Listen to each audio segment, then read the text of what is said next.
See, they've already got the new gate blocked off. No vehicles in or out. And this road is empty compared to what it usually is. 1 or 2 cars, but they're closing it down for Yom Kippur. The sirens you hear are announcing the beginning of Yom Kippur. Janet and I are waiting for our next group to arrive tomorrow afternoon, so we're going out to explore and to experience Yom Kippur in Jerusalem. I'm standing in the middle of the road on Paratroopers Drive here. You would never do this on a normal day. And the gates are blocked off for cars. Police are protecting it, no cars. You can walk though on Yom Kippur.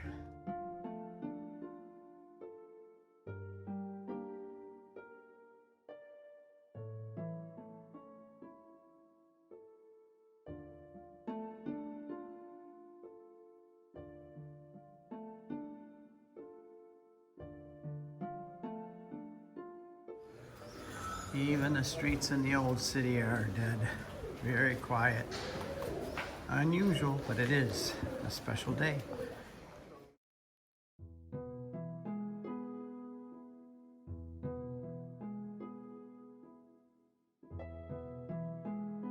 We're at the Western Wall, and I'm sure I'm not going to be able to take pictures once I'm down there, but you can see it's quite full of Jews and all of their prayer shawls praying here at the Western Wall on Yom Kippur.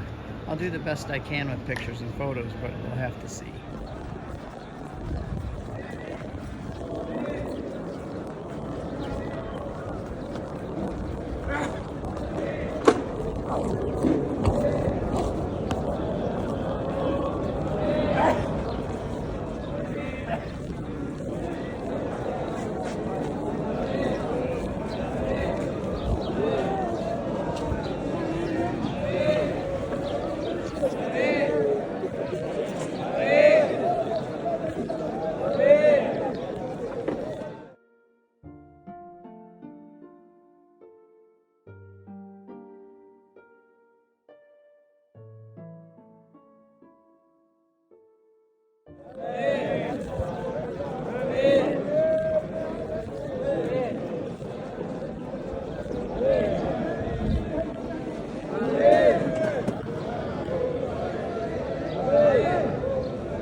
They're all saying Amen. The prayers are going and they're all saying Amen, Amen.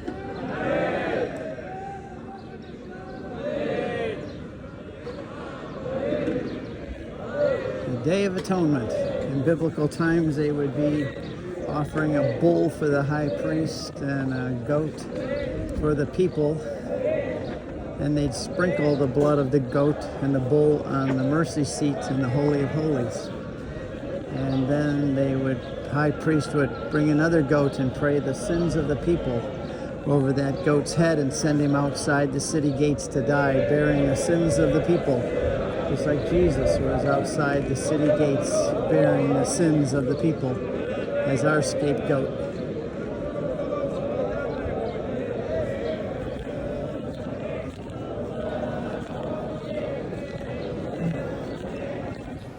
There's pomegranates everywhere because this is the time of year for pomegranates. And they mix them with orange juice. It's delicious, but the pomegranates are very biblical. They were woven into the curtain in the tabernacle in the wilderness. Not everybody's closed today. Arabs and Christians are still trying to maintain some normalcy. We're on our way to the Holy Sepulchre where the real Yom Kippur took place.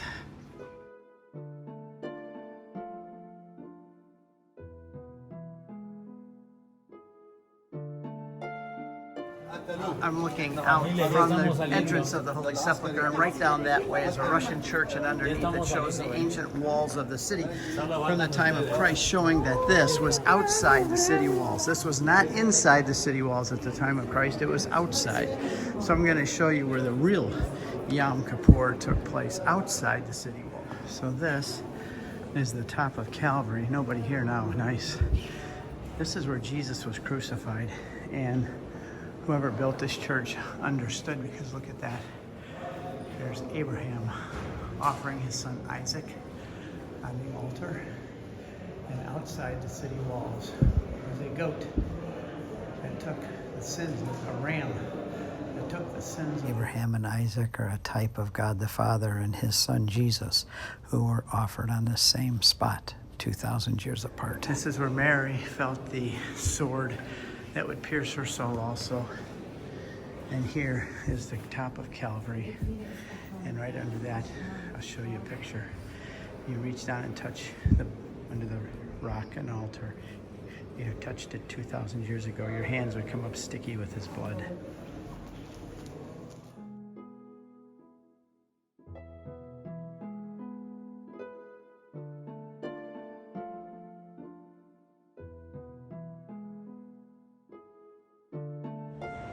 He just touched the rock of Calvary up there, and that's where his body was prepared for burial. He came down these steps, but you can still see this is Calvary going up to the top where we were, and at the base of Calvary, it's called the Chapel of Adam. It's very interesting here that they have, hard to see, it's kind of small, but right there is an icon of Jesus dying, and right at the bottom is the skull of Adam. I'll show you a better picture of it soon. And the story is that the blood of Jesus up there dripped onto the skull of Adam, who was buried at the base of this Calvary. This way, God brought redemption from the second Adam, or the last Adam, Christ, to the first Adam who had sinned, and redeemed mankind.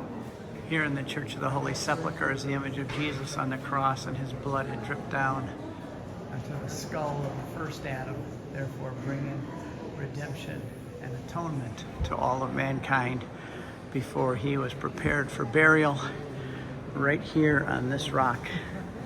And then he was buried in the tomb, and we just saw the tomb in the inside where he rose from the dead.